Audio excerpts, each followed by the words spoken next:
Good morning to all of you. आपको मेरी आवाज अगर परफेक्टली सुनाई दे रही है और वीडियो भी एकदम बढ़िया तरीके से दिखाई दे रहा है तो सबसे पहले कॉन्फर्मेशन दो, वाई टाइप करके क्लास को स्टार्ट करने जा रहे हैं।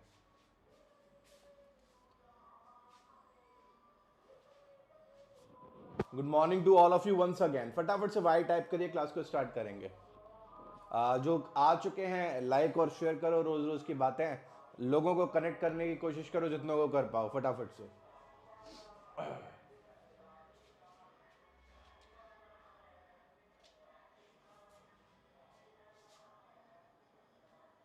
चलो पवन, बहुत बढ़िया।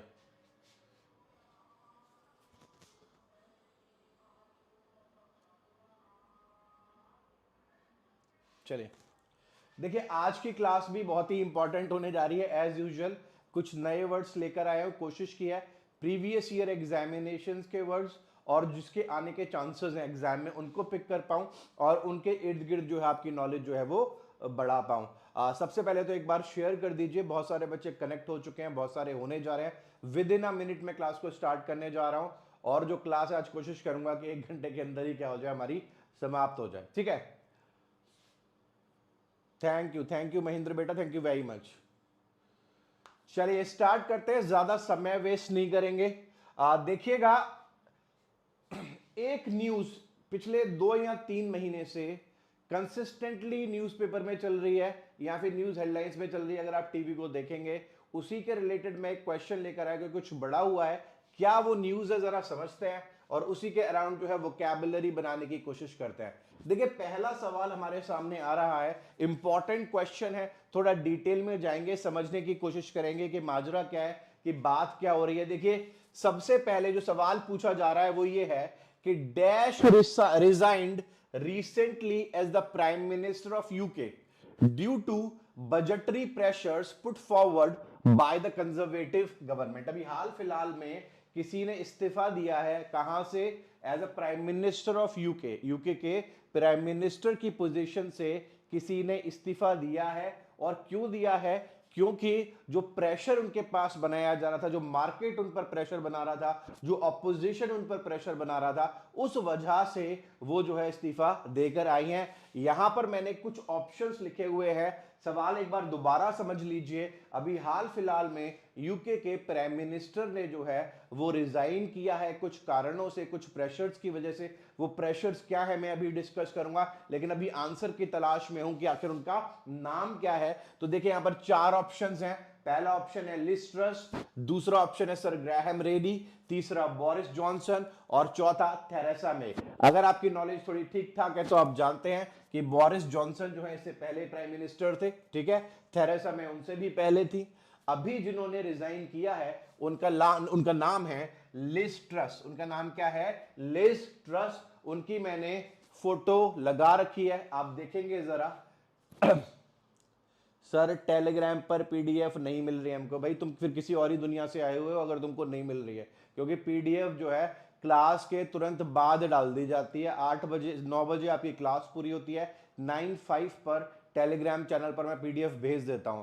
अगर आप लिंक में जाओगे, टेलीग्राम फॉलो करोगे तो आपको दिख जाएगी पीडीएफ। हर दिन कंसिस्टेंटली विद इन 5 मिनट्स में टेलीग्राम पर पोस्ट करता ही करता हूं, तो भैया देख लो एक बार। ऐसा मत कहो कि मिल नहीं रही है, ये नहीं हुआ। बच्चे नहीं हो, बड़े हो चुके, कम से कम पीडीएफ तो ढूंढ सकते हैं अपनी। जरा ध्यान से सुनिएगा, क्या नाम है उनका? लिज ट्रस नाम है उनका। नाम क्या है? Liz Truss. उनका नाम क्या है? लिज ट्रस जो है उनका नाम है।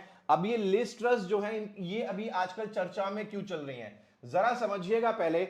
अभी तो इन्होंने रिजाइन किया किसकी पोस्ट से? पीएम की पोस्ट से रिजाइन किया। अभी इन्होंने कहां से रिजाइन किया है? पीएम की पोस्ट से जो है इन्होंने रिजाइन किया है। लेकिन इससे पहले यानी पीएम बनने से पहले यह सवाल भी एग्जाम में पूछा जा सकता है कि ये किस पोजीशन पर थी। तो याद रखिएगा ये फॉरेन सेक्रेटरी की पोजीशन पर थी। किस पर थी ये? फॉरेन सेक्रेटरी की पोजीशन पर थी। अभी इन्होंने रिजाइन कहां से किया है? पीएम के पद से किया है, लेकिन इससे पहले यह फॉरेन सेक्रेटरी हुआ करती थी। कारण जरा जान लेते हैं कि रिजाइन करने का कारण क्या है। देखिए जो यूके की इकोनॉमी है अभी उसके बहुत ही बुरे हालात चल रहे हैं। पिछले महीने और इस महीने इवन उनका जो जीडीपी रहा है वो भी नेगेटिव रहा है। क्या रहा है? नेगेटिव रहा है। इतने बुरे हालातों में यूके की इकोनॉमी चल रही है और उसके ऊपर ऑलरेडी इतना काम खराब चल रहा है, उसके ऊपर ये जो पॉलिसीज लेकर आ रही थी, उस पॉलिसी से मार्केट क्या हो रहा था? डगमगा रहा था, हिल रहा था। जैसे इनकी पॉलिसी के कुछ पॉइंट्स हैं कि ये क्या कर रही थी? टैक्स कट कर रही थी। टैक्स कट कर रही थी किस पर? टैक्स कट कर रही थी जो रिच लोग हैं वहां पर, उनको उनका इन्होंने टैक्स कट का जो है सिस्टम बनाया, जिससे इनका मार्केट का कॉन्फिडेंस थोड़ा सा क्या हो गया? लूज हो गया। दूसरा, आप जानते हो यूके में जो गैस है उसकी बहुत इंपॉर्टेंस है, क्योंकि घरों को गर्म रखने के लिए उसकी जरूरत पड़ती है। तो इन्होंने उस गैस पर भी क्या किया? एक कैप लगा दिया, जो कि पुराने प्राइस से 3 गुना ज्यादा था, लगभग 520 पाउंड के आसपास था। ठीक है, तो इसको भी मार्केट जो है पचा नहीं पाया और इन्होंने क्या किया? कॉन्फिडेंस लूज कर दिया मार्केट में, और इस वजह से ऑपोजिशन इन पर प्रेशर बनाने लगा रिजाइन करने का। यूके की जो इकोनॉमी है उसके हालात बहुत खराब चल रहे हैं। आपको पता होगा रशिया और यूक्रेन का वॉर चल रहा है, और रशिया जो है एक प्राइमरी सप्लायर है गैस का यूरोपियन कंट्रीज को। अब जब से ये वॉर शुरू हुआ है तब से उन्होंने क्या किया है? बैन लगा दिया है रशिया पर कि वो सप्लाई नहीं कर सकते। इस वजह से जो गैस के प्राइसेस हैं वहां पर वो क्या कर रहे हैं? स्काई रॉकेट जा रहे हैं। और क्योंकि वो स्काई रॉकेट जा रहे हैं तो जो महंगाई है, जो इन्फ्लेशन है, वो इतना ज्यादा बढ़ रहा है। ऑलरेडी मार्केट नेगेटिव है, ऑलरेडी मार्केट के सेंटिमेंट्स इतने नेगेटिव हैं, यूके की इकोनॉमी ऑलरेडी ढलान पर है, उस पर ये सारी चीजें हो रही हैं, और इसी वजह से ये सारा ड्रामा हुआ है कि प्रेशर में आके लिज ट्रस को क्या करना पड़ा है? रिजाइन करना पड़ा है। तो याद रखिएगा आंसर क्या है? लिज ट्रस ने हाल फिलहाल में यूके के प्राइम मिनिस्टर के तौर पर इस्तीफा दिया है। यह आपको एकदम क्लियर होना चाहिए। ठीक है, ध्यान से सुनिएगा, समझिएगा। पहले का आंसर क्या है? Liz Truss. अब देखिए, ये न्यूज़पेपर से मैंने आपके लिए कटिंग निकाली है, और आपको न्यूज़ भी बेहतर तरीके से देखने का मौका मिलेगा, प्लस साथ में जो वर्ड है जो मैं यहां डिस्कस करने जा रहा हूं वो भी बहुत ही बढ़िया शब्द है और एग्जाम में कई बार पूछा हुआ शब्द है। देखेंगे, सबसे पहले हेडलाइन पढ़ते हैं। हेडलाइन कहती है कि Truss announces exit UK to get its third PM in 3 months. कहा जा रहा है ट्रस ने क्या कर दिया है? एग्जिट जो है वो अनाउंस कर दिया है। क्या कर दिया है?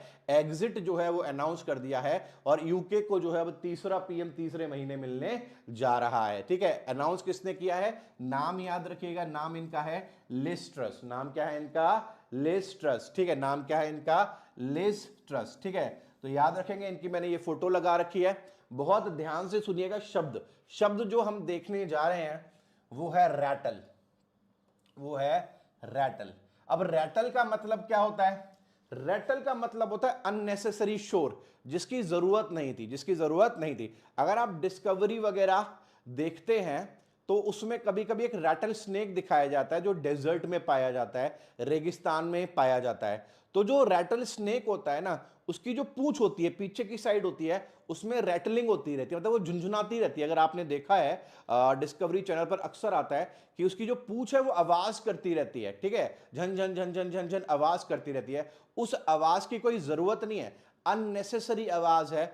वर्ड क्या है? रैटल। रैटल बेसिकली ऐसी आवाज के लिए, रैटल जो है बेसिकली ऐसी आवाज के लिए यूज करते हैं जो अननेसेसरी हो, जिसकी जरूरत ना हो। अब देखिए, इस पैराग्राफ में, इस पैसेज में इस रैटल शब्द को कहां पर यूज किया गया?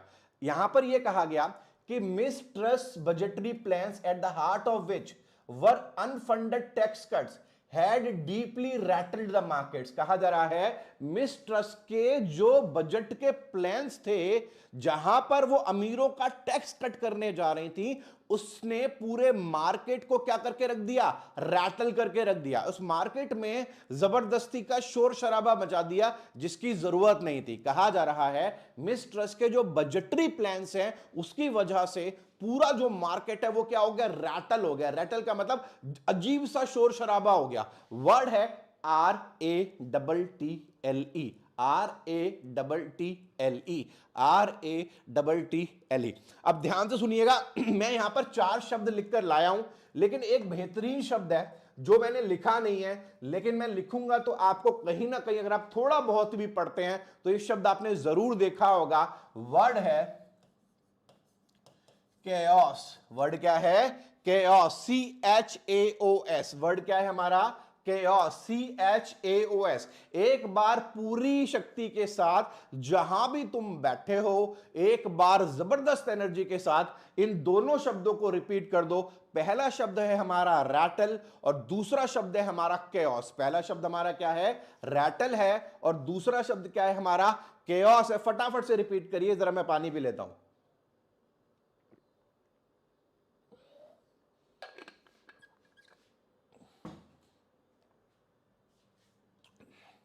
पहला शब्द हमारा रैटल। रैटल का मतलब अननेसेसरी शोर शराबा।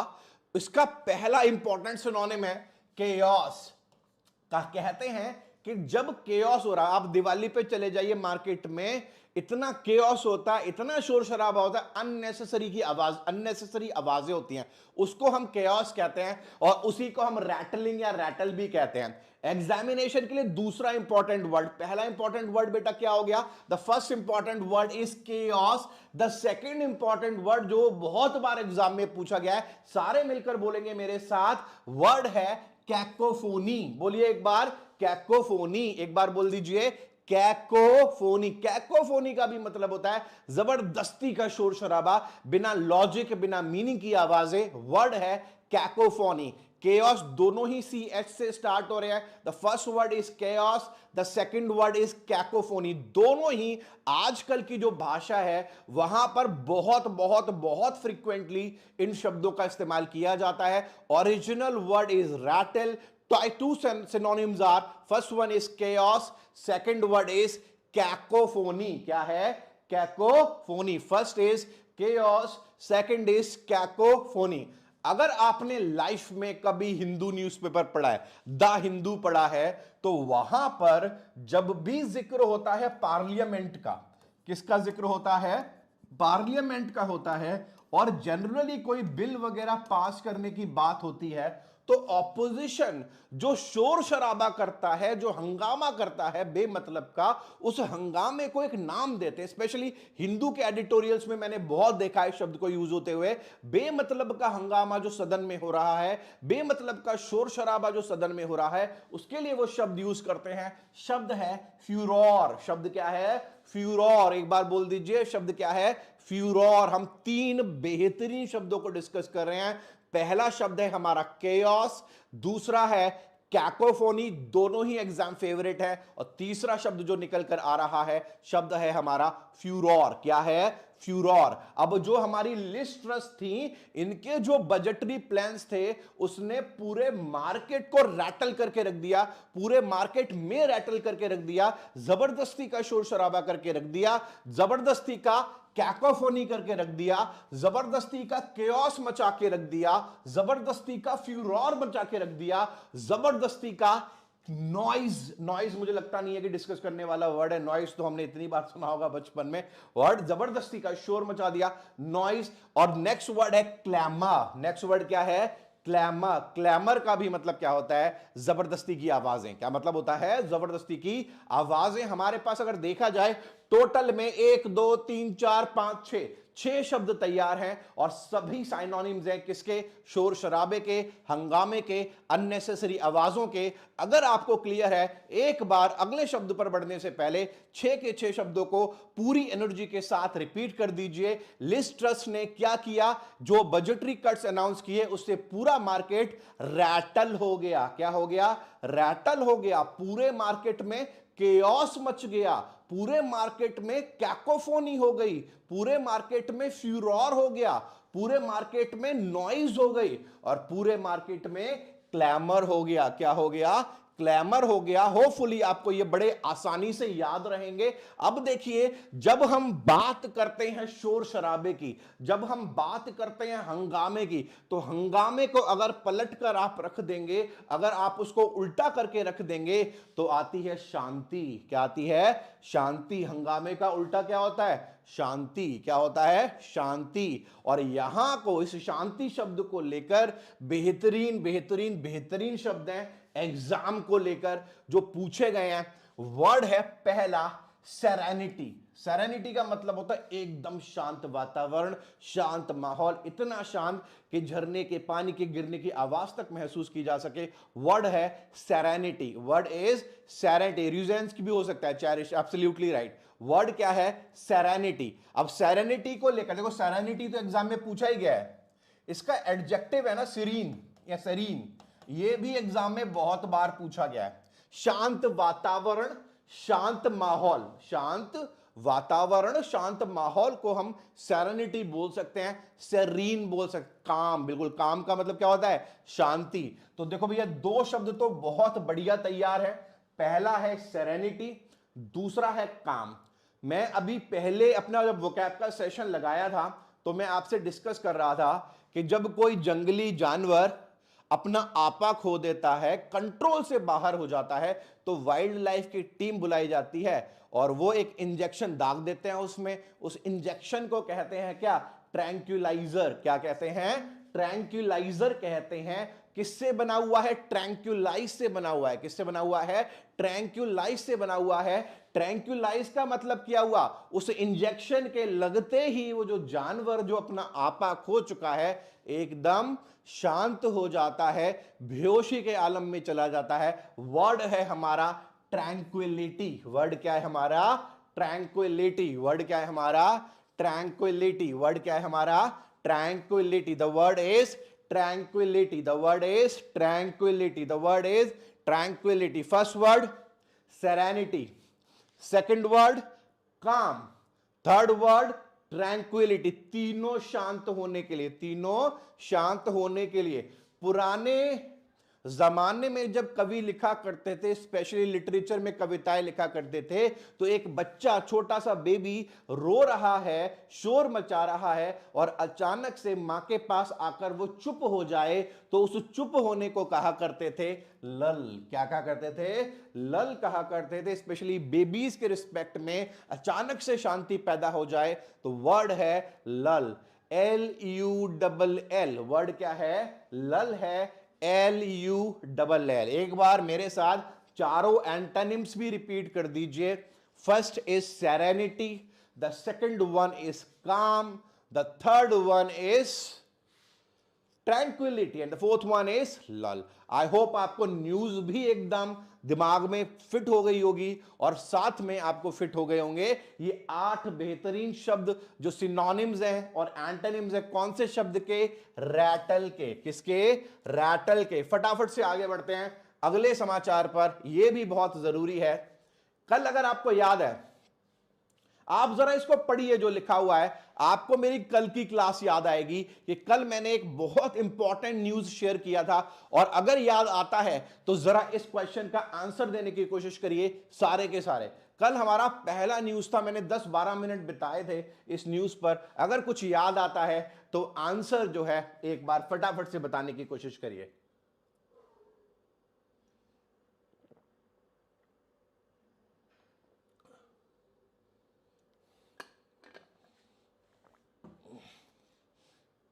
बहुत ही बढ़िया। देखिए, हम कल डिस्कस कर रहे थे कि नेशनल एजुकेशन पॉलिसी के अंदर एनआरसीएफ है। क्या है? एनसीआरएफ है, सॉरी, नेशनल क्रेडिट फ्रेमवर्क। और इस नेशनल क्रेडिट फ्रेमवर्क के अंतर्गत बच्चे के जो क्रेडिट है, जो नंबर है, वो एक बैंक से अकाउंट में जमा हो जाएंगे। वो सर्वर पर रहेगा, आधार से लिंक रहेगा। यहां पर पूछा जा रहा है उस जगह का नाम क्या है जहां पर बच्चों के क्रेडिट सेव होंगे। देखिए, where will the credits of the students be stored under the national credit framework. National credit framework के तहत छात्रों के क्रेडिट को कहां पर स्टोर किया जाएगा?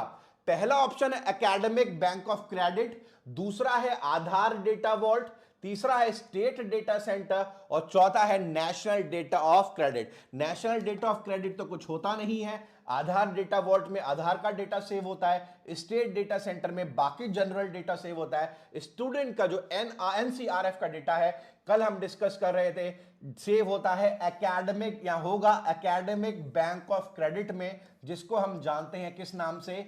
एबीसी के नाम से जानते हैं। बड़े ही आसानी से याद भी रह जाएगा आपको, आप भूलेंगे भी नहीं। क्या कहते हैं इसको? Academic bank of credit. Academic bank of credit जो है इसका आंसर है। डेटा कहां पर स्टोर होगा एनसीआरएफ का? Academic bank of credit. ABC इसका शॉर्ट फॉर्म है। आगे बढ़ते हैं, ज्यादा समय नहीं लगाएंगे, ये तो याद रहेगा ही, कल हमने इतना समय लगाया था इस पर। आगे बढ़िए। ये मैंने आपसे कल जब क्लास स्टार्ट कराई थी तब भी कहा था कि ये समाचार जो है चुप होने वाला समाचार नहीं है, ये आपको कंसिस्टेंटली न्यूज में दिखाई देगा और अगले कई दिनों तक दिखाई देगा, और इसीलिए ये एग्जाम के लिए बहुत ज्यादा इंपॉर्टेंट बनता है, और इसी वजह से दोबारा ये अगले दिन न्यूज़पेपर में दिखाई देता है। और यहां पर हम कह रहा है द नेशनल क्रेडिट फ्रेमवर्क, इसके बारे में थोड़ी सी जानकारी दी जा रही है कि क्रेडिट सिस्टम क्या होता है, कैसे क्रेडिट होगा। लेकिन हमारे लिए यहां पर एक वर्ड है जो हमारा ध्यान खींच रहा है, और वो वर्ड है हॉलिस्टिक। आजकल एजुकेशन के फील्ड में, स्पेशली इंडियन एजुकेशन के फील्ड में, इस शब्द का बहुत इस्तेमाल होता है। सारे एक बार रिपीट कर दीजिए, मैं पूरा कॉन्सेप्ट बनाऊंगा कि शब्द का मतलब क्या होता है। अगर आप देखेंगे प्रेजेंट कॉन्टेक्स्ट में भारतीय शिक्षा जो है उसमें इस हॉलिस्टिक शब्द का बहुत यूज होता है। एक बार देख लेते हैं कि लिखा कैसे है। देखिए क्या कहा जा रहा है, to foster holistic and multidisciplinary education the centre has come up with a national credit framework. कहा जा रहा है बढ़ावा देने के लिए किसको? हॉलिस्टिक एजुकेशन को। किसको बढ़ावा देने के लिए? हॉलिस्टिक एजुकेशन को। अब ये हॉलिस्टिक एजुकेशन क्या है? देखिए हम लोग जिस तरीके के स्कूल सिस्टम में पढ़े हैं, ज्यादातर जो फोकस होता था वो किस पर होता था? एकेडमिक्स पर होता था, कि एग्जाम होगा, सब्जेक्ट याद करके जाएंगे, नंबर आएंगे, रिपोर्ट कार्ड बनेगा, और उसी के आधार पर डिसाइड होगा कि बच्चा होनहार है या बेवकूफ है। यस और नो? हमारी परख स्कूल टाइम में कैसे हुई है? ऐसे ही हुई है कि हमारे जो मार्क्स आते हैं एग्जाम में वही बताते हैं कि हम कहां बेवकूफ हैं या पढ़ने लिखने वाले हैं। लेकिन अब ऐसा नहीं होगा। कहा जा रहा है एजुकेशन का मतलब सिर्फ एकेडमिक नहीं होता, एजुकेशन का मतलब है ओवरऑल डेवलपमेंट, संपूर्ण, समग्र। जब संपूर्ण डेवलपमेंट की बात आती है तो एकेडमिक्स भी आ गए उसमें, स्पोर्ट्स भी आ गए, बाकी एक्टिविटीज भी आ गई, बाकी स्किल्स भी आ गई। इन सब को लेकर, इन सब के आधार पर तुम डिसाइड करो कि बच्चा कैसा है। इसीलिए एजुकेशन भी कैसी होनी चाहिए? हॉलिस्टिक होनी चाहिए। जितना फोकस एकेडमिक्स पर होना चाहिए उतना ही फोकस बाकी चीजों पर भी होना चाहिए। हॉलिस्टिक का मतलब होता है संपूर्ण या समग्र। स्पेशली एजुकेशन के लिए यूज होता है वर्ड है समग्र या संपूर्ण। अब देखिए इसको लेकर एग्जामिनेशन में बहुत बढ़िया बढ़िया शब्द आते हैं। मैं सबसे पहले वो शब्द डिस्कस करूंगा जो प्रीवियस ईयर में एग्जाम में आया था।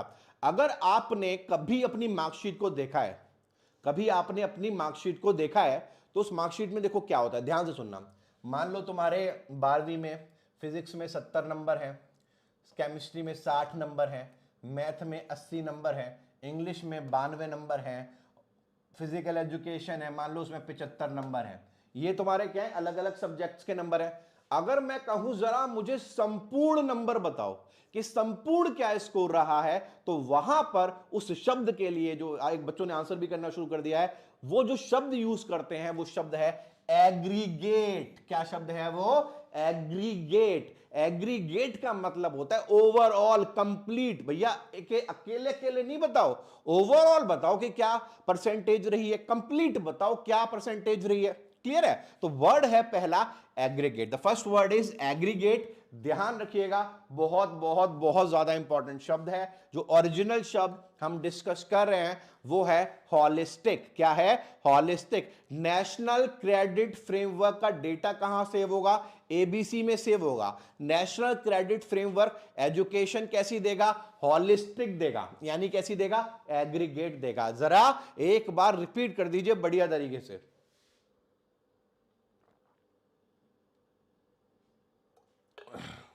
और जिन्होंने भी अभी तक लाइक नहीं किया, मैं देख रहा हूं 100 के करीब लाइक्स हैं, बट बच्चे 200 के आसपास दिख रहे हैं। कुछ लोगों ने अभी से ही दिवाली मनाना शुरू कर दिया है, अब ये दिवाली के बाद नजर आएंगे।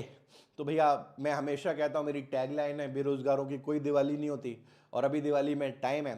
जो बच्चे अभी दिवाली की छुट्टी पे चले गए हैं उनको ये मैसेज है कि भाई आ जाओ वापस, नहीं तो दिक्कत है कि एक एक दिन बहुत ज्यादा कीमती है। वर्ड है एग्रीगेट, हॉलिस्टिक एग्रीगेट। जिसने लाइक नहीं किया है, सब्सक्राइब नहीं किया है, करो फटाफट से। वर्ड है एग्रीगेट। अगर मैं आपसे कहूं कि इस क्लास में मैं आपको वोकैबुलरी और करंट अफेयर्स कॉम्प्रिहेंसिवली करवाऊंगा, कैसे करवाऊंगा?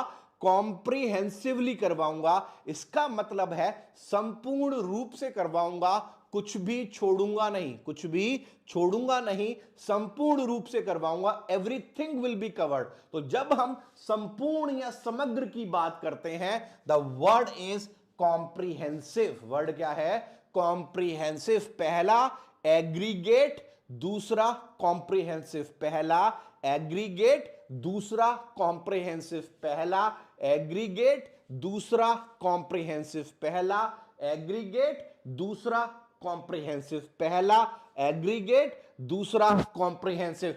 ये देखिए, ये तो बहुत ही आसान है। एंटायर का मतलब सारा होता है, मैं ज्यादा ध्यान भी नहीं दूंगा, आपको पहले से ही पता होगा। और चौथा वर्ड है इंक्लूसिव। इंक्लूसिव का मतलब, या इंक्लूसिव को और क्लियर देखें तो ऑल इंक्लूसिव बोलेंगे, मतलब जिसमें सभी शामिल हो, जिसमें सभी शामिल हो उसी को तो इंक्लूसिव बोलेंगे। तो यहां पर हमें चार बेहतरीन वर्ड मिले। ओरिजिनल वर्ड है हॉलिस्टिक। हॉलिस्टिक का मतलब है ये जो नेशनल क्रेडिट फ्रेमवर्क है, ये हॉलिस्टिक एजुकेशन देगा, एग्रीगेट एजुकेशन देगा, कॉम्प्रिहेंसिव एजुकेशन देगा, एंटायर संपूर्ण एजुकेशन देगा, और इंक्लूसिव एजुकेशन देगा। ये चार वर्ड्स जो हैं बढ़िया तरीके से याद रखिएगा। इसका उल्टा जनरली पूछा नहीं जाता, लेकिन फिर भी दिमाग में रखेंगे। संपूर्ण, बड़ा बड़ा बड़ा बड़ा, और छोटा सा सूक्ष्म हिस्सा, उसको हम क्या बोलते हैं? एटम बोलते हैं। एटम मतलब छोटा सा हिस्सा, और वहीं से वर्ड बना हुआ है एटमिस्टिक। क्या वर्ड है हमारा? एटमिस्टिक। वहीं से हमारा जो शब्द बनकर आ रहा है, शब्द है हमारा एटमिस्टिक। हॉलिस्टिक का उल्टा एटमिस्टिक। हॉलिस्टिक संपूर्ण, होल। एटमिस्टिक छोटा सा सूक्ष्म सा हिस्सा। याद रहेगा मुझे लगता है। बढ़ते हैं आगे फटाफट से, तीसरे समाचार पर जा रहे हैं। ध्यान से सुनिएगा। कल मैं डिस्कस कर रहा था, आज फिर वही कहानी हो गई। कल अगर आपको याद है, मैंने आपको जिक्र किया था किसका? मेक माई ट्रिप और ओयो का। कहा था ये जो कंपटीशन वाली अथॉरिटी है, competition commission of India, CCI, ये तो भैया अपने फुल फ्लो में है, फाइन पे फाइन लगाई जा रही है। कल हमने देखा था कि इन्होंने मेक माई ट्रिप पे फाइन लगा दिया 233.5 करोड़ का। ये भी देखा कि ओयो पर भी फाइन लगा दिया 169 करोड़ का। आज जो खबर आ रही है, उन्होंने क्या किया? गूगल को ही पकड़ लिया है और गूगल पर ही फाइन लगा दिया। कितने का? 1337.76 करोड़। याद रखिएगा, ये नंबर भी इंपॉर्टेंट है। 1337.6 करोड़ रुपए का फाइन इन्होंने लगाया है। किस पर? गूगल पर लगाया है। क्यों लगाया है, जरा समझते हैं। यह कहता है सीसीआई कि जो गूगल है, क्योंकि मार्केट लीडर है, तो ये अपनी डोमिनेंट पोजीशन का फायदा उठाकर जो है वो गलत करता है कुछ। अब क्या गलत करता है मैं बताऊंगा, पहले इंपॉर्टेंट फैक्ट समझो। फाइन लगाया किसने? कंपटीशन कमीशन ऑफ इंडिया ने। कितना लगाया? 1337.76। किस पर लगाया? गूगल पर। ऑप्शन से देखिए, मेटा, गूगल, टेलीग्राम और माइक्रोसॉफ्ट। किस पर लगा दिया? गूगल पर इन्होंने फाइन लगा दिया। किस पर लगा दिया? गूगल पर। अब क्यों लगाया? ये कहते हैं कि भैया तुम डोमिनेंट पोजीशन में हो, तो तुम एक्सप्लॉइट करते हो अपने कंपैटिटर्स को या पब्लिक जनता को। कैसे? जरा ध्यान से सुनो। हम सब ने एंड्रॉइड फोन खरीदा होगा कभी ना कभी, यस और नो? आपने एंड्रॉइड जो कंपनी है वो किसकी है? गूगल की है। आपने कभी नोटिस किया है कि जब भी आप एंड्रॉइड फोन लेते हैं और जब उसको स्टार्ट करते हैं, तो पहले से ही कुछ एप्स जो हैं उसमें प्री इंस्टॉल्ड होते हैं। पहले से ही कुछ एप्स जो हैं वो क्या होते हैं? प्री इंस्टॉल्ड होते हैं। आपने देखा होगा कभी क्या होगा, अमेजॉन प्राइम पहले से इंस्टॉल होके आएगा, नेटफ्लिक्स आ जाएगा, कुछ गेम्स जो है प्री इंस्टॉल्ड होंगे और कुछ बहुत सारी चीजें क्या होंगी, जब आप फोन खोलेंगे तो ब्लैंक नहीं होगा, उसमें बहुत सारे ऐप जो शायद आप यूज भी ना करते हो वो पहले से आपको इंस्टॉल मिलते हैं। स्पेशली जो ऐसे फोन्स हैं जैसे ओप्पो है, वीवो है और वन प्लस में भी इवन बहुत सारे क्या होते हैं, already installed built in apps मिलते हैं। कंपटीशन कमीशन ऑफ इंडिया कहता है कि तुम फोन मैन्युफैक्चरर्स पे, जो फोन की कंपनियां हैं जो फोन बनाती हैं, तुम उन पर दबाव बनाते हो कि उन्हें ये एप्स जो है प्री इंस्टॉल करके देने पड़ेंगे, और अगर नहीं देंगे तो, क्योंकि एंड्रॉयड तुम्हारा ही है, तुम्हारी कंपनी है, और एंड्रॉयड ही नहीं होगा तो फोन बेचारा बनाएगा क्या मैन्युफैक्चर। तो क्योंकि तुम्हें पता है कि दुनिया के ज्यादातर फोन एंड्रॉयड पर ही वर्क करते हैं, तो तुम उन मैन्युफैक्चरर को एक तरीके से ब्लैकमेल करते हो कि ये वाले जो ऐप हैं ये पहले से लगा के दो, और ये जो जिस कंपनी के ऐप्स हैं उस कंपनी से तुम कमीशन वसूलते हो, ठीक है, उनसे तुम पैसे लेते हो और इन मैन्युफैक्चरर्स पर जोर बनाते हो कि भैया तुम्हें तो प्री इंस्टॉल करके देने ही पड़ेंगे। आपने ये भी नोटिस किया होगा कि जब हम फोन लेते हैं वो एप्स जो प्री इंस्टॉल होकर आते हैं वो अनस्टॉल भी नहीं होते। वो क्या नहीं होते, उनको अनइंस्टॉल भी नहीं किया जा सकता, और वो ऑलरेडी बहुत सारी स्पेस ले लेते हैं। तो ये जो है सीसीआई कहता है ये गलत बात है, ऐसा नहीं होना चाहिए। ऐसा तुम अपनी डोमिनेंट पोजीशन का फायदा उठा रहे हो। अगर कल को तुम्हारा कोई बढ़िया कॉम्पिटिटर होता तो तुम ऐसा नहीं कर पाते, क्योंकि फिर वो उसके पास चले जाते। अभी उनके पास जाने के लिए कोई और नहीं है तो तुम फायदा उठा रहे हो। मुझे लगता है न्यूज तो आपके दिमाग में बढ़िया तरीके से जो है बैठ गई होगी कि गूगल पर कंपटीशन कमीशन ऑफ इंडिया ने 1337.76 करोड़ का फाइन लगाया है। क्यों? डोमिनेंट पोजीशन का फायदा उठा रहे हैं ये मार्केट की। चलिए आगे बढ़ते हैं। ये रही समाचार, ये रहा समाचार। Competition panel imposes ₹1,338 crore penalty on Google. ये कि भाई कंपटीशन जो है पैनल है उसने 1338 करोड़ की क्या लगा दी है, पेनल्टी लगा दी है। लेकिन इसको देखने का मतलब हमारा वर्ड को ढूंढना है। वर्ड यहां पर अगर आप देखेंगे, वर्ड जो यूज हो रहा है वो है डेलिनिएट। वर्ड क्या है? डेलिनिएट। कहां पर यूज हो रहा है देखिए मैं बता देता हूं। यहां पर कहा जा रहा है कि जो कंपनीज हैं उनको ये जो एप्स हैं वो डेलिनिएट करने के लिए दे दी जाते हैं, मतलब उस ऐप उस फोन में डालने के लिए, चित्रित करने के लिए होने चाहिए, ठीक है, प्लेस कर दिए जाते हैं। डेलिनिएट का मतलब क्या होता है? मान लो ये फोन है, ठीक है, एक कंपनी, एक मैन्युफैक्चरर इस फोन को बना रहा है। गूगल कहता है कि एक काम करो, इसको खाली मत जाने दो, यहां पे तो नेटफ्लिक्स लगा देना, ठीक है, यहां पे प्राइम लगा देना, यहां पे ये चाइनीज गेम है इसका ऐप डाल देना, यहां पे तो मेक माई ट्रिप का ऐप डाल देना। तो ये क्या कर रहा है? गूगल इनको बता रहा है कि कौन सा ऐप जो है कहां पर प्लेस होना चाहिए, ठीक है, कहां पर प्लेस होना चाहिए, इस बाउंड्री के अंदर आना चाहिए, इस जगह होना चाहिए। डेलिनिएट का मतलब होता है किसी चीज का वर्णन करके, चित्रण करके बताना, एक इमेज बनाकर दिखाना कि ये चीज यहां होनी चाहिए, ये चीज यहां होनी चाहिए, ये चीज यहां होनी चाहिए। हिंदी में देखें तो इसका मतलब है बेसिकली किसी चीज को चित्रित करना या किसी चीज को समझाना कि वो कैसे होनी चाहिए। इसका जो फ्रेज है वो है to mark the boundary of something. To mark the boundary of something जो है इसका आंसर है, इसका जो फ्रेज है। अब देखिए इसके जो सिनोनिम्स हैं वो क्या है? किसी चीज का वर्णन करना, डिफाइन करना, ठीक है, तो गूगल डिफाइन कर देता है मैन्युफैक्चरर्स को कि ऐसे ऐसे ऐप जो है तुम्हें यहां पर लगाने पड़ेंगे। दूसरा है आउटलाइन बनाना। आउटलाइन का भी मतलब होता है स्केच बनाना एक तरीके से। जब हम किसी चीज की आउटलाइन बनाते हैं तो हम क्या कर रहे होते हैं? हम एक रफ आइडिया दे रहे होते हैं सामने वाले को कि चीज ऐसे दिखेगी। मान लीजिए मुझे एक घर बनवाना है और ये मेरा प्लॉट है, तो मैं जो आर्किटेक्ट है उसको आउटलाइन दे रहा हूं कि देखो भैया क्या होगा, शुरू में तो गार्डन रहेगा, ठीक है, यहाँ पे मेरी पार्किंग होनी चाहिए, ये मेरे यहाँ पर 8 कमरे बनेंगे। तो मैं क्या बना रहा हूं? आउटलाइन बना रहा हूं। क्या बना रहा हूं? आउटलाइन बना रहा हूं। और आउटलाइन बना रहा हूं, साथ में क्या बना रहा हूं? स्केच बना रहा हूं। डिफाइन, आउटलाइन और स्केच तीनों भाई भाई हैं, एक जैसे शब्द हैं। जरा एक बार रिपीट कर दीजिए। ओरिजिनल वर्ड की स्पेलिंग जरूर देखिएगा। स्पेलिंग है डेलिनिएट। स्पेलिंग क्या है? डेलिनिएट। स्पेलिंग क्या है? डेलिनिएट। स्पेलिंग क्या है? डेलिनिएट। देख लीजिए एक बार। स्पेलिंग क्या है? डेलिनिएट। और तीनों रिपीट कर दीजिए। Define, outline sketch, define outline sketch, define outline sketch.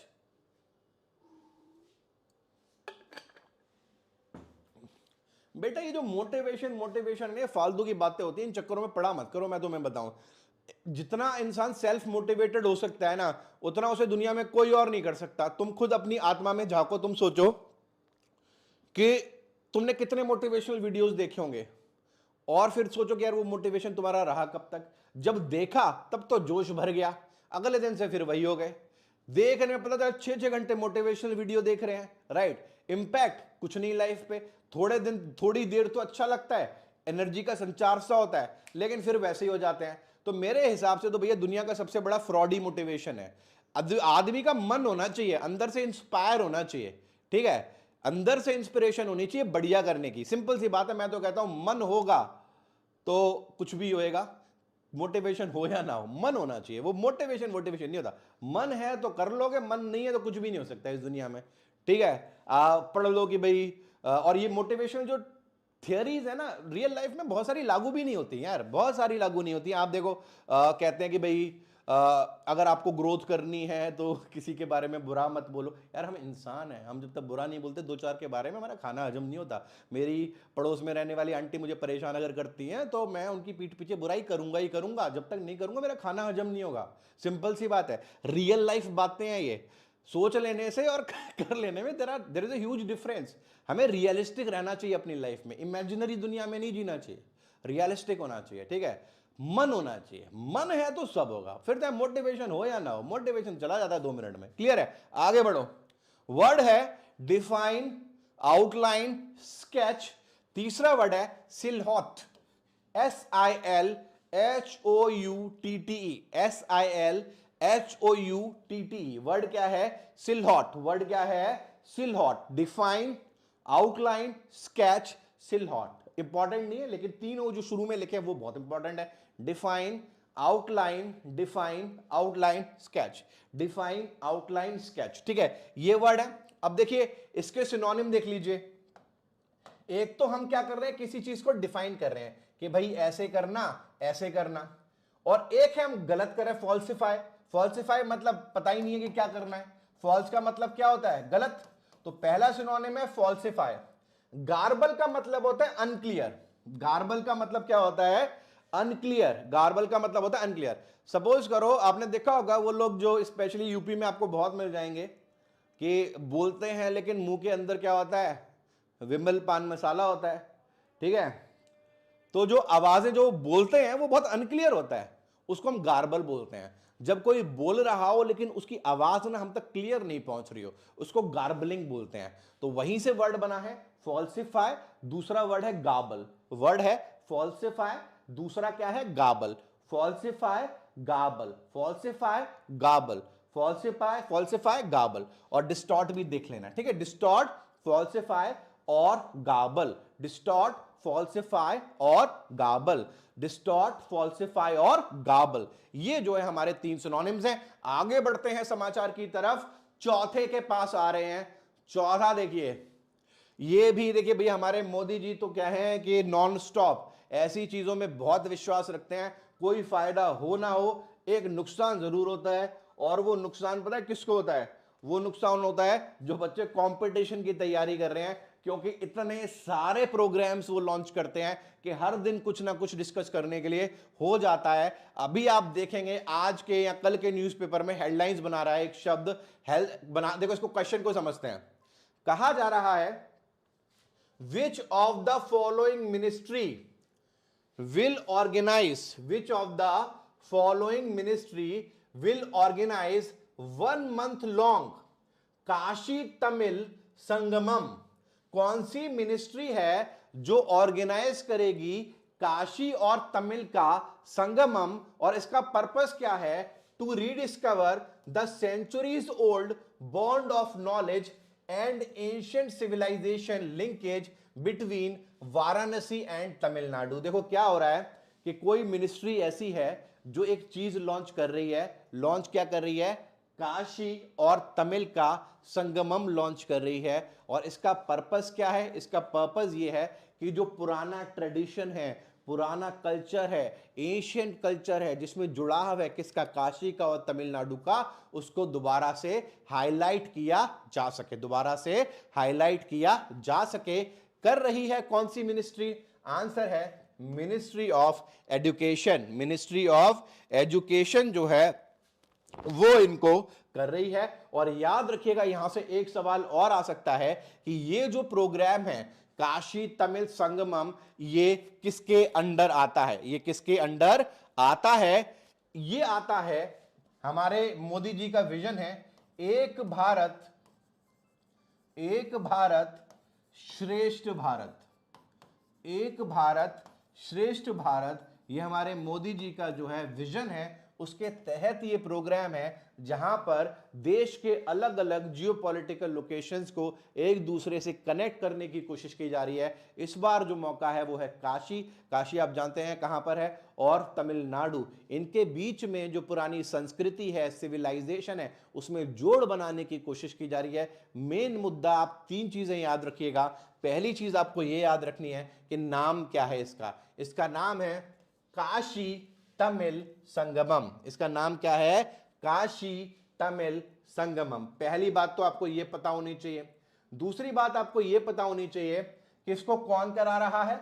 Ministry of education करा रहा है, दूसरी बात।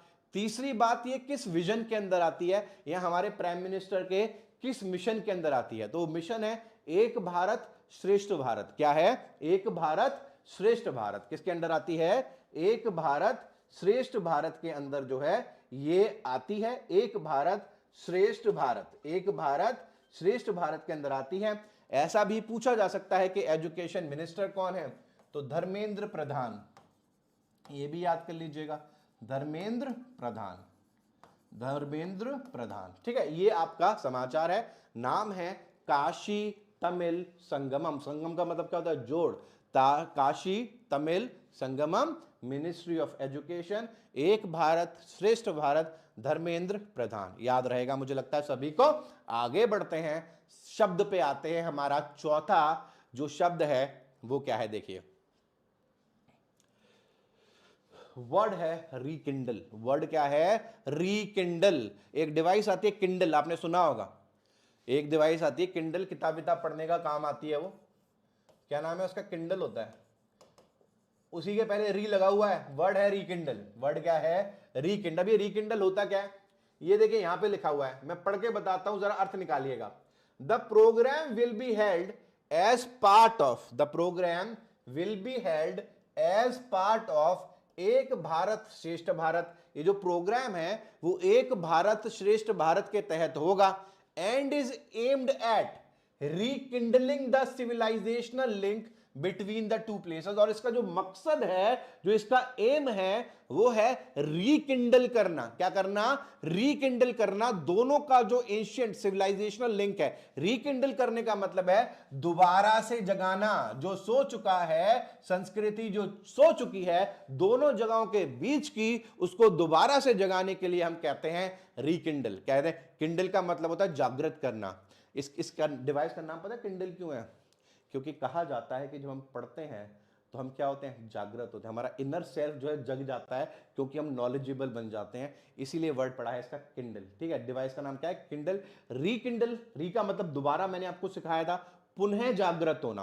पहले एक समय हुआ करता था जब काशी और तमिलनाडु के बीच की सिविलाइजेशन बहुत जीवित हुआ करती थी, लेकिन खत्म हो चुकी हैं। तो इनको दोबारा जगाने के लिए, दोबारा जागृत करने के लिए हमारे पीएम मोदी जी हैं, उन्होंने ये जो है काशी तमिल संगमम नाम की चीज को शुरू किया है। वर्ड है पुनः जागृत होना। इसके शब्दों को समझने के लिए आपको ज्यादा मेहनत नहीं करनी पड़ेगी। रीजन क्या है? मैंने आपको सिखाया था पहली क्लास में कि कहीं भी री लगा हो तो इसका मतलब है दोबारा हो रहा है, एक बार फिर से हो रहा है, पुनः हो रहा है। तो इसके जो सारे शब्द हैं वो भी आपको सेम ही चीज के, कोई चीज आपका प्लान खत्म हो गया, आप उसको क्या करते हो? जाते हो क्या भैया मेरा प्लान रिन्यू कर देना, मर गया है दोबारा से जीवित कर दो, मर गया है दोबारा से जीवित कर दो। क्या कर दो? रिन्यू कर दो। क्या कर दो? रिन्यू। पहला रीकिंडल का सिनोनिम रिन्यू। तुम पूरे दिन थके हारे आए काम करके, ठीक है, तुमने मेहनत की पूरे दिन, घर पे पहुंचे, मम्मी ने तुम्हें ग्लास में ग्लूकोज दिया और तुमने पिया, और अचानक से तुम्हारे अंदर जो तुम्हारी शरीर मरने की कगार पर था, अचानक से उसमें क्या हो गई, एनर्जी का संचार होने लगा।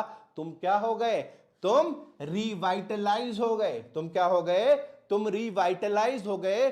तुम क्या हो गए, तुम रिवाइव हो गए। तुम क्या हो गए, तुम रिलाइट हो गए, मानो दोबारा प्राण से आ गए हो।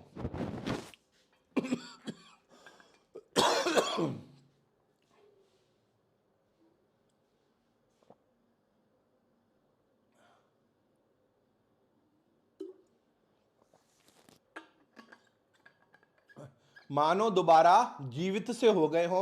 चारों शब्द री लेकर है। पहला है रिन्यू, दूसरा है रिवाइटलाइज। एक आपने सुना होगा, एक मल्टीविटामिन कैप्सूल आता है रिवाइटल के नाम से। रिवाइटल का मतलब क्या है, दोबारा से एनर्जी का संचार कर देना, वो एनर्जी जो खत्म हो गई है उसको दोबारा से ले आना। तो रिन्यू, रिवाइटलाइज, रिवाइव और रिलाइट। रिवाइव नाम का एक डिटर्जेंट आता है, उसे अगर यूज कर लो तो कपड़े सफेद हो जाते हैं, जो डल हो गए हैं उनमें अचानक से जान आ जाती है। तो भैया रिवाइव, रिवाइटलाइज, रीलाइट, रिन्यू, अगर शब्दों को हम अपनी डेली की प्रतिक्रियाओं के हिसाब से सीखें, आमतौर पर हम जो लाइफ में यूज करते हैं तो लंबे समय तक दिमाग में रह जाते हैं।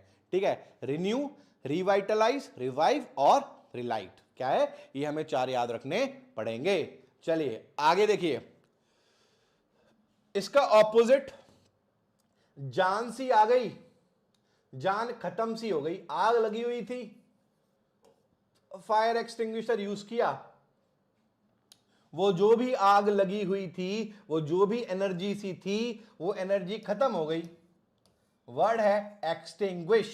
वर्ड क्या है, एक्सटिंग्विश। यूज करते हैं ना फायर एक्सटिंग्विशर।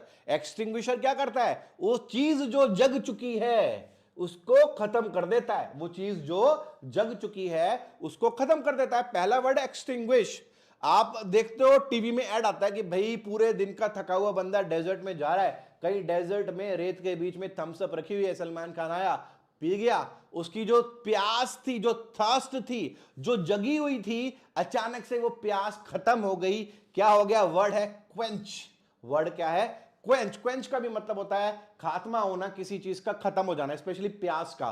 तो पहला वर्ड एक्सटिंग्विश है, दूसरा क्वेंच है। पहला वर्ड एक्सटिंग्विश है, दूसरा क्वेंच है, और तीसरा है सरप्रेस। सरप्रेस का भी मतलब होता है किसी चीज को जो ज्यादा थी उसको दबा देना, उसको क्या कर देना, दबा देना। ये तीनों बहुत ही इंपॉर्टेंट वर्ड्स हैं। The first one is extinguish, the second one is quench, the third one is suppress. Extinguish, quench, suppress. Real life में मैंने जोड़ के बताए हैं तीनों, एक्सटिंग्विश, क्वेंच और सप्रेस, याद रहेंगे मुझे लगता है। आगे बढ़ते हैं फटाफट से, आते हैं नेक्स्ट न्यूज की तरफ।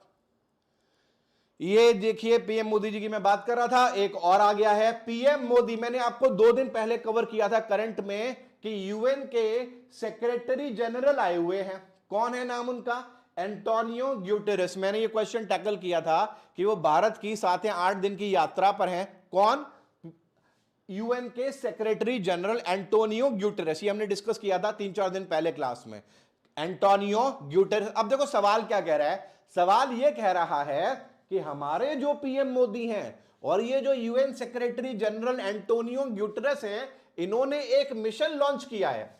सिर्फ मिशन तो ये बहुत सारे लॉन्च कर रहे हैं, आगे इंपॉर्टेंट बात है वो मिशन कहां पर लॉन्च किया है, at the Statue of Unity in Narmada's Kevadia. ये जो मिशन इन्होंने लॉन्च किया है वो कहां किया है, वो किया है at the Statue of Unity in Narmada's Kevadia. 3 दिन से न्यूज़पेपर में कंटिन्यूअसली एक खबर आ रही है और पूछा जा रहा है कि जरा इस मिशन का नाम तो बताइए, जरा इस मिशन का नाम तो बताइए।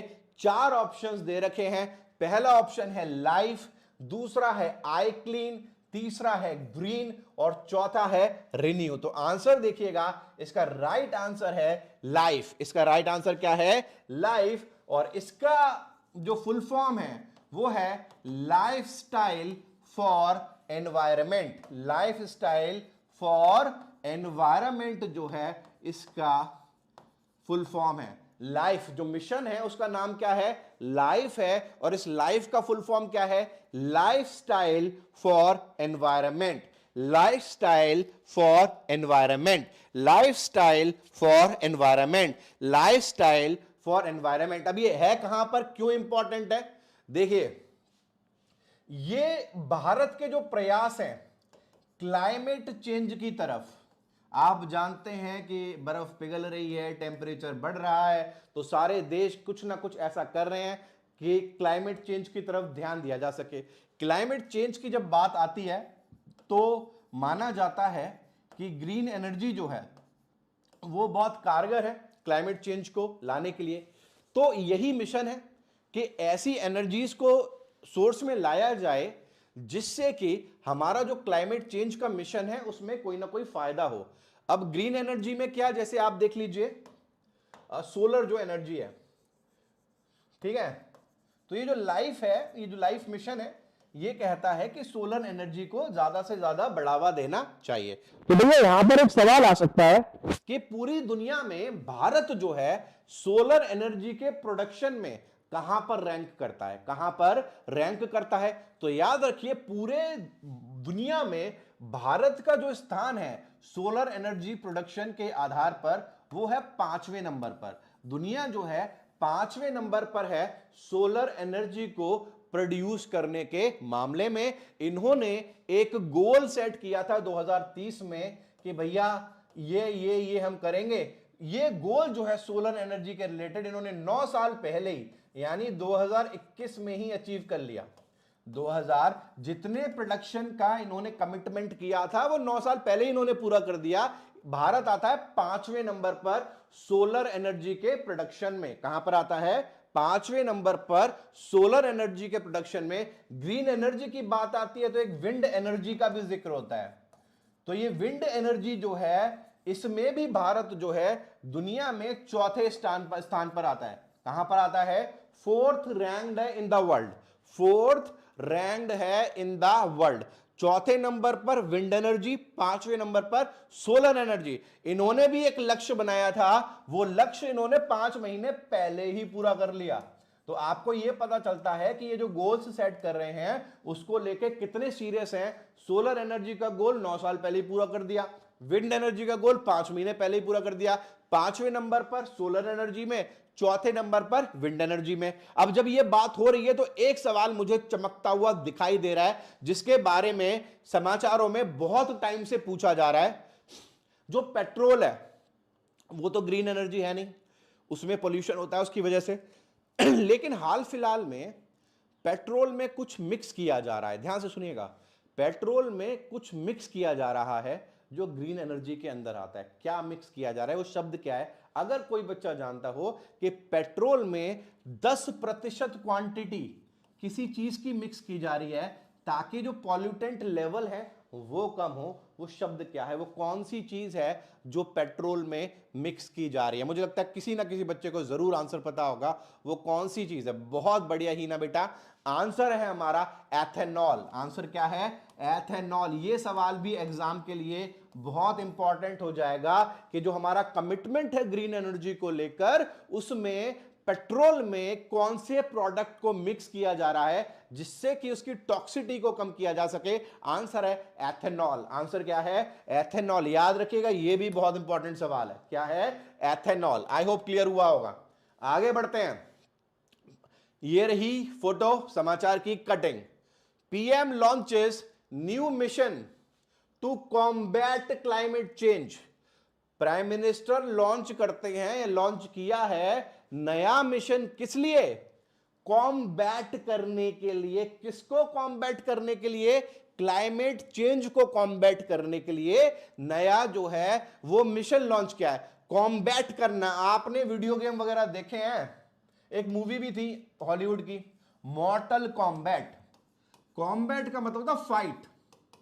कॉम्बैट का मतलब क्या होता है? फाइट या फिर कोई स्पर्धा, कॉन्टेस्ट। फाइट या फिर क्या? कॉन्टेस्ट। कॉम्बैट का मतलब होता है फाइट या फिर कॉन्टेस्ट। बहुत सारे बच्चों ने राइट आंसर दिया है। फाइट या फिर कॉन्टेस्ट। कॉम्बैट का मतलब क्या होता है? फाइट या फिर कॉन्टेस्ट। दो देश लड़ रहे हैं आपस में, तो they are in combat, they are combating against each other. तो कॉम्बैट का मतलब लड़ना भी होता है।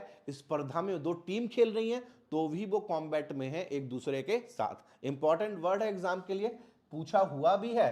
तो जरा एक बार मेरे लिए पूरी एनर्जी के साथ इस शब्द को, इसकी ये मैंने कॉपी पेस्ट हो गया गलती से, इसको एक बार पूरी एनर्जी के साथ जितनी भी आपके अंदर है एक बार रिपीट कर दीजिए 4 बार। The word is combat, the word is combat, combat, combat. Fight करना, स्पर्धा करना, इसका मीनिंग है।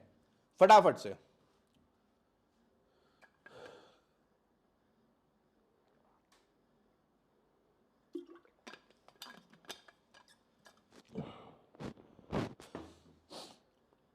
चलिए अब देखिए, इसके जो सिनोनिम्स है वो आपको ज्यादा परेशान नहीं करेंगे। कॉम्बैट मतलब लड़ना, फाइट करना। कॉन्टेस्ट मतलब प्रतियोगिता करना, ठीक है। टैकल उतना इंपॉर्टेंट नहीं है, लेकिन देख लीजिए, फाइट, कॉन्टेस्ट और टैकल, फाइट, कॉन्टेस्ट और टैकल, फाइट, कॉन्टेस्ट और टैकल, फाइट, कॉन्टेस्ट और टैकल। मैं एक बहुत जरूरी इंफॉर्मेशन आप लोगों को दे देता हूं। मेरे पास कंटिन्यूअसली रिक्वेस्ट आ रही है बच्चों की नए बैच को स्टार्ट करने के लिए यूट्यूब पर फ्री में, मतलब। तो मैं कुछ प्लान कर रहा हूं, हो सकता है मैं दिवाली के 2 या 3 दिन बाद स्टार्ट करूं। एक तो मैं रीडिंग कॉम्प्रिहेंशन का बैच डेफिनेटली लेकर आऊंगा, क्योंकि बहुत सारे बच्चों को कंसर्न आता है। दूसरा, मैं सोच रहा हूं ग्रामर का या फाउंडेशन का एक बैच लेकर आऊंगा, क्योंकि बहुत सारे बच्चे हैं जो बेसिक में लड़खड़ा जाते हैं। तो इसके रिलेटेड जो भी इंफॉर्मेशन है वो मैं आपको टेलीग्राम चैनल पर दे दूंगा, लेकिन मैं शुरू जरूर करूंगा, ये मैंने सोचा हुआ है। कोई कंडीशन नहीं, कोई टर्म्स नहीं, कोई पैसा नहीं, सिर्फ कमिटमेंट चाहिए, ठीक है। ये मत सोचिए कि चीज फ्री में मिल रही है, भाई फ्री में नहीं। दुनिया की सबसे ज्यादा वैल्यूएबल चीजें बेटा, दुनिया की सबसे ज्यादा वैल्यूएबल चीजें फ्री होती हैं, ठीक है। हमारा दिमाग, हमारी एनर्जी, हमारी फैमिली, सब फ्री है, राइट। तो फ्री का मतलब ये नहीं कि उसमें वैल्यू कम है। फ्री का मतलब ये हो सकता है वैल्यूएबल है, हमें ध्यान देना जरूरी है उसके ऊपर, राइट। तो इसको मैं डेफिनेटली प्लान आउट कर रहा हूं, 26 या 27 के आसपास करूंगा। टेलीग्राम पर आपको आ जाएगा। बच्चे आपको कनेक्ट करने पड़ेंगे, कंप्लीट कराऊंगा, आधा अधूरा मुझसे होता नहीं है, करवाऊंगा तो पूरा करवाऊंगा, वरना स्टार्ट ही नहीं करवाऊंगा। इसीलिए थोड़ा सा एक बार सारे कनेक्टेड रहेंगे। आगे बढ़ते हैं। वर्ड है हमारा कॉम्बैट, फाइट, कॉन्टेस्ट और टैकल, फाइट, कॉन्टेस्ट और टैकल, फाइट, कॉन्टेस्ट और tackle, fight, contest, tackle, fight, contest और टैकल, ठीक है। अब एक तरफ तुम लड़ रहे हो, एक तरफ तुम स्पर्धा कर रहे हो, एक तरफ तुम फाइट कर रहे हो, तो इसका उल्टा तुम क्या करोगे? ये जो वोकैब की क्लास है ये तो चलेगी भैया, लंबी चलेगी। मैं टारगेट लेकर चल रहा हूं दिवाली, जो दिसंबर तक आपके जितने भी एग्जाम्स हो रहे हैं उनको मैं कवर कर पाऊं। अभी मैं लास्ट मंथ के भी करंट स्टार्ट करवाऊंगा, स्पेशल सेशन सितंबर का पूरा करंट, अगस्त का पूरा करंट, जून जुलाई का पूरा करंट, ये भी करवाऊंगा। चलेगा, ये तो कंटिन्यूअसली चलेगा जब तक चल सकता है, और मैं बहुत लंबा इसको चलाने की सोच रहा हूं, मतलब बंद ही नहीं करूंगा। ये वाला वोकैब का सेशन है, ये तो चलेगा ही चलेगा 8 बजे। वर्ड है fight, contest, tackle, fight, contest, tackle. इसका उल्टा, लड़ाई की, हार मान ली, गिव अप, लड़ाई की, खुद को हवाले कर दिया, सबमिट, सरेंडर। तो गिव अप, सबमिट और सरेंडर, गिव अप, सबमिट और सरेंडर, ये आपको क्लियर होना चाहिए। ये इनके मीनिंग है, गिव अप, सबमिट और सरेंडर, गिव अप, सबमिट और सरेंडर, गिव अप, सबमिट और सरेंडर। क्लियर है? आगे बढ़ते हैं। चलिए, ये जो था हमारे वोकैब वगैरह हमने कर लिया। क्विकीज हैं, कुछ जल्दी जल्दी पढ़ने वाले क्वेश्चंस हैं जो हम फटाफट आंसर करेंगे 30-30 सेकंड में। इनके पीछे कोई खास थ्योरी नहीं है, सिर्फ दिमाग में रखना है। देखिए, पहला सवाल क्या है? Dash has been awarded as the best performing housing finance company under credit linked subsidy scheme. अब देखिए, आपको क्या याद रखना है, प्रधानमंत्री आवास योजना के बारे में आपने सुना होगा, पीमे के नाम से इसको जानते हैं। इसके अंतर्गत किसी को best performing housing finance company का अवार्ड मिला है। बेस्ट परफॉर्मिंग क्या? Housing finance company. Best performing housing finance company कौन है? एचडीएफसी है। न्यूज भी मैंने द हिंदू से लेकर यहां पर लगा दिया है। बेस्ट परफॉर्मिंग कौन सी कंपनी? Housing loan company. किसने दिया है? प्रधानमंत्री आवास योजना के अंतर्गत, स्कीम के अंतर्गत जो है इनको जो है अवार्ड मिला है बेस्ट परफॉर्मिंग हाउसिंग कंपनी। क्या नाम है? HDFC। आंसर क्या है इसका? HDFC housing company best. कौन से, किसके तहत? प्रधानमंत्री आवास योजना। किसको मिला? HDFC। आगे बढ़ते हैं। ये भी बढ़िया सवाल है, ऐसा सवाल बहुत पूछते हैं एग्जाम में। देखो क्या कहा जा रहा है, अक्टूबर में रिपोर्ट के अनुसार डैश ने, कोई चीज है जिसने अनवील किया first ever metaverse, first ever metaverse specifically designed for law enforcement world wide. कोई ऑर्गेनाइजेशन है, कोई संस्था है, उन्होंने मेटावर्स नाम का कुछ जो है वो लॉन्च किया है। अब ये मेटावर्स होता क्या है आप समझ लीजिए। मेटावर्स का मतलब है एक वर्चुअल दुनिया, असली दुनिया नहीं, वर्चुअल दुनिया। ठीक है, कैसी दुनिया? वर्चुअल दुनिया, जो हम देख पाए कहां पर? अपने मोबाइल में देख पाए, कंप्यूटर में देख पाए, जो कि कैसी हो? 3D हो। सपोज करो, ध्यान से सुनना, मेरे मन में इच्छा आती है कि राष्ट्रपति भवन अंदर से कैसा दिखता है, तो मेरे पास एक तरीका है कि मैं जाके देखाऊं, राइट? मुश्किल है थोड़ा सा, दुनिया का हर इंसान तो नहीं जा सकता, परमिशंस का कंसर्न है, लोकेशन का कंसर्न है। लेकिन अगर मैं हमारा जो राष्ट्रपति भवन है उसको मेटावर्स में ले आऊं, मेटावर्स में मतलब उसका डिजिटल वर्चुअल टूर बना दूं कि हम उसको मान लीजिए टीवी पर देखें या यूट्यूब पर देखें, तो वहां पर एक 3D टूर हो कि ये अंदर आप जाइए, ये आपके ये जो है ये प्रेसिडेंट का वो है, ये यहाँ पर डिनर होता है, यहाँ पर लंच होता है। तो क्या है वो? मेटावर्स है। मेटावर्स का मतलब वर्चुअल दुनिया जिसके माध्यम से हम टूर कर सकते हैं, वर्चुअल दुनिया जिसके माध्यम से हम घूम सकते हैं या उस चीज को जान सकते हैं। तो मेटावर्स का जब भी नाम आएगा, किसका? मेटावर्स का जब भी नाम आएगा तो याद रखिएगा इसका मतलब है वर्चुअल, असली नहीं, वर्चुअल। कैसा? 3 डायमेंशनल क्या? टूर। वर्चुअल 3 डायमेंशनल टूर, असली नहीं वर्चुअल, असली नहीं वर्चुअल। किसने किया है? इंटरपोल ने किया है। किसने किया है? इंटरपोल ने लॉन्च किया है metaverse for global law enforcement, metaverse for global law enforcement. इसके तहत क्या होता है? लोग इंटरपोल की वेबसाइट पर जा सकते हैं, जब वहां पर क्लिक करेंगे तो जो भी उनके फंक्शंस हैं वर्चुअल टूर ले सकते हैं, जो उनका मुख्यालय है, सेक्रेटरीट है, उसको वर्चुअली देख सकते हैं कि वो कैसा है, कहाँ है, कौन सी चीज कहाँ पर है, कैसे फंक्शन करता है। तो एक वर्चुअल टूर उन्होंने बनाया। किसने बनाया? इंटरपोल ने। अभी इंटरपोल कहाँ की ऑर्गेनाइजेशन है? याद रखिएगा फ्रांस की है। कहाँ की है? फ्रांस की जो है ये ऑर्गेनाइजेशन है। कहाँ की है? फ्रांस की जो है ये ऑर्गेनाइजेशन है हमारी इंटरपोल। आगे बढ़ते हैं बेटा, आखिरी सवाल आज का हमारा। According to the climate transparency report 2022, इसको CTR 2022 भी कहते हैं। क्लाइमेट पता है, जो क्लाइमेट शब्द यूज हो रहा है तो क्लाइमेट के बारे में बात करेंगे। CTR 2022 के अनुसार, क्लाइमेट ट्रांसपेरेंसी रिपोर्ट 2022 के अनुसार भारत को नुकसान हुआ कितने बिलियन का? जो कि उसका 5.54% था GDP का। किस वजह से नुकसान हुआ? अब क्लाइमेट है तो क्लाइमेट की वजह से ही होगा, due to effects of extreme heat. जो जबरदस्त गर्मी पड़ी है 2021 में, उस गर्मी की वजह से भारत को कितना फाइनेंशियल लॉस हुआ है यह पूछा जा रहा है। तो आंसर तो आपको वहां पर दिख ही रहा है, 159 बिलियन डॉलर्स। क्या आंसर है इसका?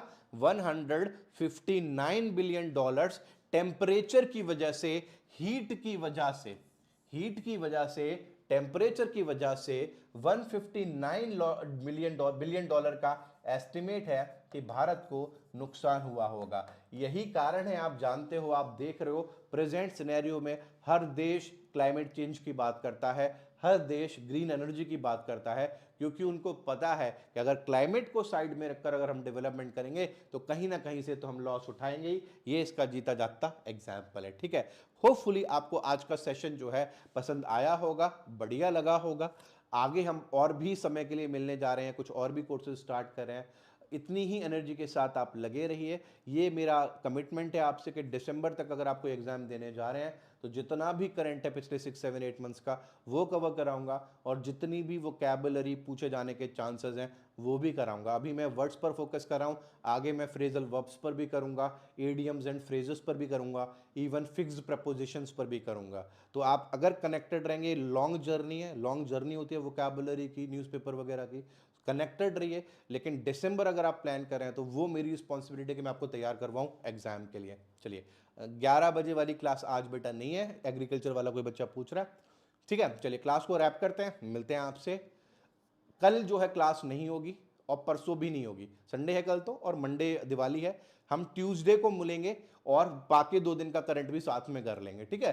संडे और Monday will be holiday for all of you, ठीक है। मैं कोई रिकॉर्डेड वीडियो डालने की कोशिश करूंगा, लाइव क्लास जो है हमारी वोकैबुलरी की नहीं होगी। मिलते हैं आपसे आफ्टर। सभी को I wish you a very happy Diwali in advance. Enjoy करिए और अपने गोल को लेकर फोकस रहिएगा। मिलते हैं हम on Tuesday. Thank you very much all of you. 4 बजे वाली क्लास है।